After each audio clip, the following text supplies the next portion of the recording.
I'm an architect and have wanted to be that all of my life, so I'm living my life stream. And for me, being an architect means three specific things. One is teaching. So I've been a member of the faculty at Carnegie Mellon since 1981. The second is doing research. I've been a part of the Center for Building Performance and Diagnostics since 1988 and was the project manager for our flagship building research lab, the Intelligent Workplace.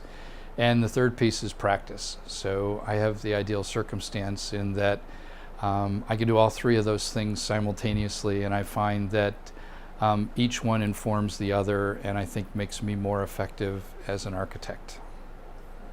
I firmly believe in the power of education as a way of taking the things that I believe and broadening the number of people who are practicing that way. So I've always tried to be, as an educator, someone who inspires my students to achieve lofty goals. One of the exercises that I have my students do in my Zero Energy House class is to design a building that achieves the German Passive House standard. And just to give you a metric on that, the typical McMansion in the United States consumes about 150 kilowatt hours per meter squared of occupied space per year. A low energy house, and so that's meeting the current energy code in the United States, 150 kilowatt hours meter squared per year. A low energy house, according to the German standard, consumes 30 kilowatt hours per meter squared per year, so a reduction of 5 times.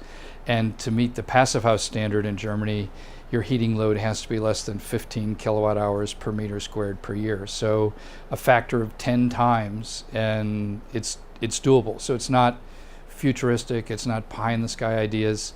I've often been asked, what would it take to make my building green? Obviously, as an architect, this is a question that I get asked many, many times.